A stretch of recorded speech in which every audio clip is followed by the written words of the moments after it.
far back as when the country of Malaysia was established in 1957, women have been discriminated against, abused, thought of as property, and much more. In Malaysia, the most practiced faith is the Islamic faith, so a lot of their laws and most of the Malayan constitution are based on the Islamic religion. A lot of the laws that affect women go against basic human rights, but it's thought to be okay because they are following their religion. Some of these laws include women cannot divorce without their husband's consent. Also, if women own their own property before marriage, after marriage, the property becomes the husband's, and if they get a divorce, the husband keeps the property. Between 1957 and present day, rape, domestic violence, and human trafficking have been very big issues throughout the country.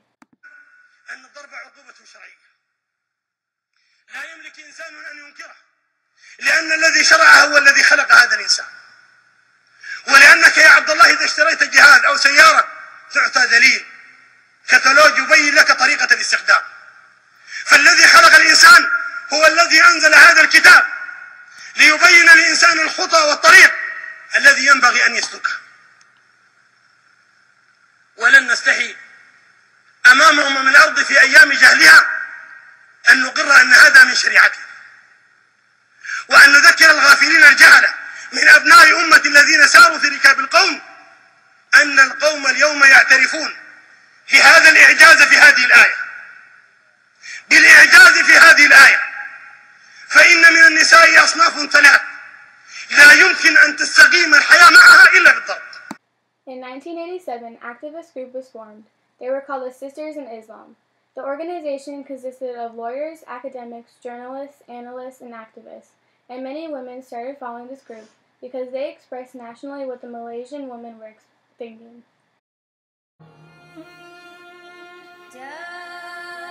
Kuala Lumpur, the capital of Malaysia, is a sprawling modern city that has a legal system with a foundation in ancient Islamic principles. For centuries, Muslim women have been regarded as secondary to Muslim men in countless ways, ranging from inequities in marriage laws to doctrines that permit family violence against women within a Muslim family. In that oppressive climate, Zaina Anwar and Sisters in Islam have worked tirelessly to educate women about their rights and to organize a concerted effort to change Malaysia's discriminatory family law. We believe that in any society, any country where religion is used as a source of law and public policy, every citizen has a right to talk about the impact of that law and policy made in the name of religion. There are many inequalities within the Islamic family law that we're fighting against, whether it's domestic violence, whether it's polygamy, whether it's family planning. So what is important in our work is the public education, where we really need to build a constituency that supports equality. You cannot have a domestic violence law that says it's a crime for a Chinese man or an Indian man to beat his wife, but it's like perfectly fine for a Muslim man to beat his wife. So civil laws are being amended to recognize equality between men and women, to recognize domestic violence is a crime. That's one area of battle that we won. We've done this little question and answer booklets to make it easy for the lay person, to understand the complexities of the religion and the diversity of opinion within the religion. And the fact that our booklets have been translated in several other foreign languages, for us that's really a validation of the importance and the relevance of our voice and the work that we do in today's world.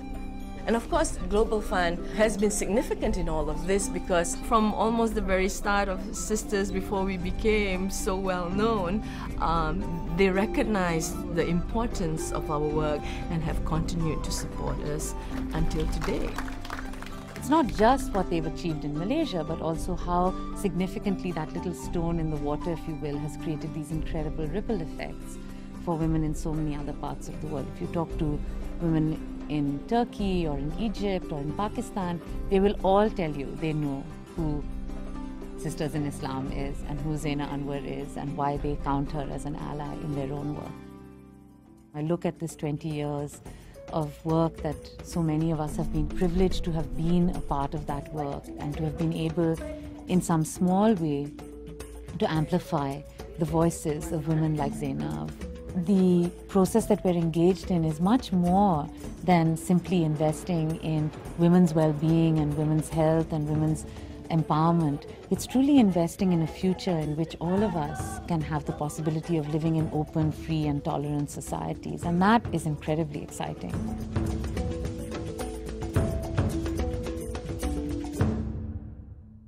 This activist group was formed in Malaysia, but now they are an inspiration to women around the world. One of the organization's first big accomplishments was getting the Domestic Violence Act passed in 1994. However, it was a great battle getting this act passed. The Sisters in Islam first started fighting for this act in 1990. However, when the government tried to exclude Islam, the organization immediately protested. The government tried to exempt Islam because, according to the faith, it was okay for Muslim men to beat their wives. After the act was passed in 1994, it took 2 years to get Islam implemented. Sisters in Islam believe that in the true Islamic faith, women's rights and equality between genders is highly supported, but in modern-day male-dominated interpretations have been followed more than the original faith. In 2000, there were 1,217 cases of rape and 3,468 cases of domestic violence in Malaysia. In 2001, the federal constitution was amended to prohibit discrimination based on gender. Women are very respected in the workplace, and a big percentage of family incomes come from the wife. Although, no matter how respected or important a woman is in her workplace, she is expected to quit her profession when she becomes a mother to fulfill the traditional wife role, another form of male dominance. Just like in our country, men will be arrested for rape and excessive abuse, but in Malaysia, simple battery is not a crime, even with the recent laws in place. Even though laws are in place to protect women, the consequences for the crime can be very unfair. For example, in 2012, a law was passed stating that if a man went to prison for statutory rape, he could be released as early as 12 years before his original sentence for good behavior.